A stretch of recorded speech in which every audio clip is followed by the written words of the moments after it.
स्वागत है आपका आज की इस क्लास में। इसमें आज पैसेज हल करने का बेहतरीन तरीका मैं बताने वाला हूँ। क्लास 10th में ये पैसेज 10 मार्क का पूछा जाता है तथा क्लास 12th में ये 15 मार्क का पूछा जाता है। बहुत ही आसान भाषा में इसे बताने वाला हूँ किस प्रकार से पैसेज को सॉल्व करना है। तो चलिए स्टार्ट करते हैं। इससे पहले अगर आप इस चैनल पर नए हैं इसे सब्सक्राइब कर लें तथा अपने फ्रेंड या शेयर भी कर दें।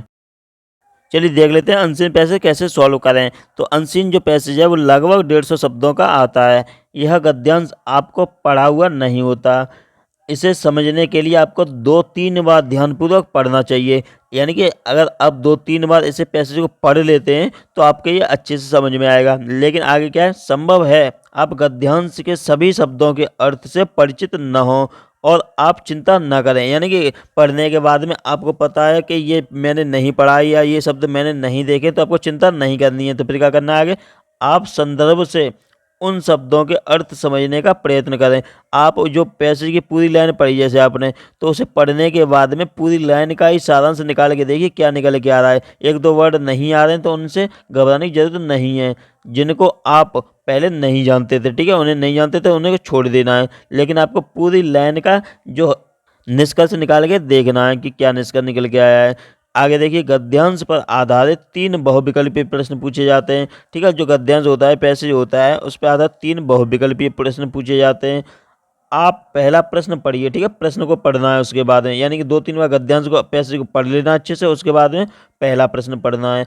उसका उत्तर गद्यांश में जिन पंक्तियों में हो उनको रेखांकित कर लीजिए। यानी कि मान लीजिए इस वाली पंक्ति मिल गया तो इसे क्या कर लेना है, रेखांकित यानी कि अंडरलाइन कर लेना है उसके नीचे। ठीक है, उसके बाद में क्या करना है, इसी प्रकार दूसरे प्रश्न के उत्तर को भी गद्यांश में रेखांकित कर ली। फिर दूसरा प्रश्न पढ़ना है, उसका भी जो उत्तर है उसको भी रेखांकित कर लेना है ऐसे अंडरलाइन। ठीक है, नेक्स्ट क्या करना है, फिर हो सकता है कि 2 प्रश्नों के उत्तर समान पंक्तियों में अंतर नहीं, तो हो सकता है कि जैसे कि दोनों जो क्वेश्चन है उसका आंसर एक ही लाइन में मिल जाए। ठीक है, ये वाला भी और ये वाला यहाँ से भी मिल जाए।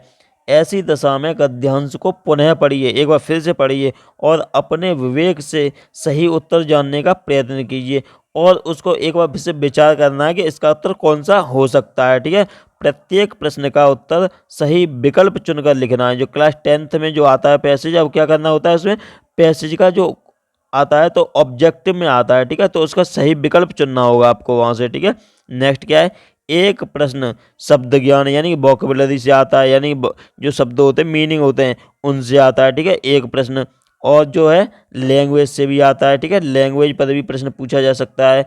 यदि आप उनका अर्थ नहीं जानते हो तो भाव के अनुसार उन शब्दों के अर्थ को अपने शब्दों में समझिए। अगर जैसे आप कोई वर्ड है, ठीक है, उसका शब्द नहीं, अर्थ नहीं जानते हो, तो उसको क्या करना है, अपने भाव के अनुसार, ठीक है, भाव के अनुसार अपने शब्दों में समझना है उसे।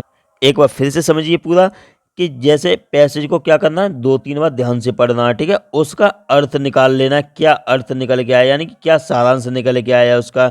ठीक है, उसके बाद क्या करना है, पहला प्रश्न पढ़ना है। पहला प्रश्न पढ़ लिया, उसका आंसर जो है अंडरलाइन कर लिया है हमने। ठीक है, फिर दूसरा क्वेश्चन पढ़ना है, दूसरे क्वेश्चन का भी आंसर अंडरलाइन कर लेना है। इसी प्रकार तीसरा पढ़ना है। ठीक है, ऐसे क्वेश्चन पढ़ने, अंडरलाइन कर लेने। और अगर अंडरलाइन किए हुए क्वेश्चन एक ही लाइन में, जैसे एक ही लाइन में दोनों के आंसर आ रहे हैं, तो अपने विवेक यानी कि अपनी बुद्धि लगानी है कि इनमें से कौन सा क्वेश्चन का आंसर हो सकता है। ठीक है, तो ये हो गया पैसेज सॉल्व करने का तरीका।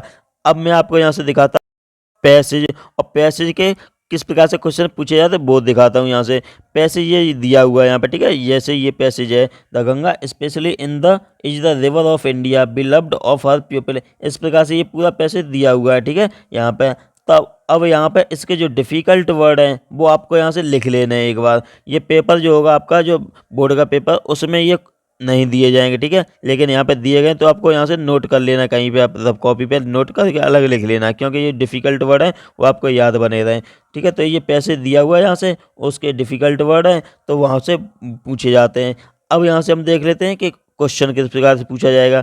The Ganga is a symbol of, तो ये क्वेश्चन है। ठीक है, इसका आंसर यहाँ से ढूंढना है हमें, कहाँ से, इस पैसेज को पढ़ने के बाद में। ठीक है, तो इसे पैसेज पढ़ने के बाद में यहाँ से क्या मिलेगा, यहाँ से हमें ये देखना होगा कि गंगा इज सिंबल ऑफ, यानी गंगा किसका प्रतीक है, तो किसका हो सकता है। यहाँ से ऑप्शन के हिसाब से करके देखते हैं एक बार। India is rich green growth, India की जो रिच है यानी धनी है उसका ग्रीन हरा संकेत है, ठीक है, वृद्धि का हरा संकेत है। या फिर इंडियाज रिच मिनरल, इंडिया की जो धनी मिनरल्स यानी खनिज वगैरह उसका प्रतीक है। या फिर India's age long culture and civilisation यानी कि सभ्यता और संस्कृति का प्रतीक है। या फिर इंडियाज ब्राइट फ्यूचर यानी सुनहरे भविष्य का प्रतीक है। तो यहाँ से अपने आप ही अर्थ निकल के आ रहा है किसका प्रतीक है, India's age long culture and civilisation का प्रतीक है, ठीक है। तो इस प्रकार से सॉल्व करना है। ऐसे ही दूसरा क्वेश्चन है, तीसरा क्वेश्चन है, ठीक है। यहाँ पे तो इसके आंसर दिए हुए हैं, लेकिन आपको यहाँ से अपने विवेक के अनुसार इसके आंसर छांटने हैं और ये पैसेज को अच्छे से पढ़ना है एक बार और उसके बाद आंसर छांटने की कोशिश करनी है। और ये वोकैबुलरी जो दिए हुए हैं डिफिकल्ट वर्ड उन्हें भी अलग से अभी लिख लेना है जिससे आसानी हो सके। देख लेते हैं अगला पैसेज, इसमें क्या दिया हुआ है, इससे क्वेश्चन आंसर किस प्रकार से पूछे जाते हैं वो देख लेने। एक बार आपको इसका स्क्रीनशॉट ले लेना है जिससे डिफिकल्ट वर्ड आपको अच्छे से याद हो सकें, ठीक है।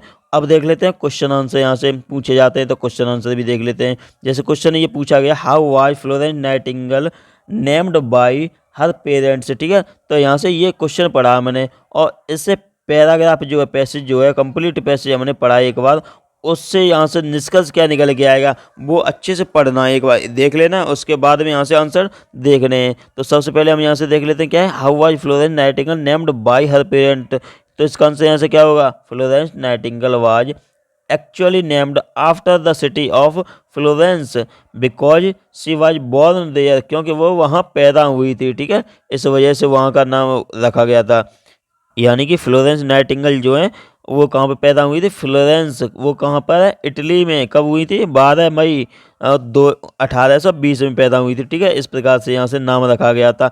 ऐसे यहाँ से क्वेश्चन पूछे जाते हैं, ठीक है। तो पैसेज में छांट के आपको आराम से टिक करके इन्हें सॉल्व कर लेना है। और यहाँ पर 3 क्वेश्चन पूछे जाते हैं, मैंने बता ही दिया। एक तो बहुविकल्पी प्रश्न पूछा जाता है, पहला बहुविकल्पी पूछा जाता है यानी ऑब्जेक्टिव टाइप पूछा जाता है, और दूसरा पूछा जाता है यहाँ पर वोकैबुलरी वाला यानी शब्दों वाला, और तीसरा पूछा जाता है क्वेश्चन आंसर वाला यानी क्वेश्चन आंसर। ये 3 प्रश्न यहाँ से पूछे जाते हैं, वो भी आपके यहाँ से 10th क्लास में ये 10 मार्क के आते हैं और 12th क्लास में यहाँ से 15 मार्क के आते हैं। तो इस प्रकार से ये पैसेज को सॉल्व करना होता है। वीडियो पसंद आई हो यहाँ से लाइक कर देना, नए चैनल पर सब्सक्राइब करना, शेयर भी कर देना जिससे यहाँ से सभी को फायदा पहुँच सके। कुछ समझ में ना आया हो तो कमेंट में टाइप करके बताना है। धन्यवाद।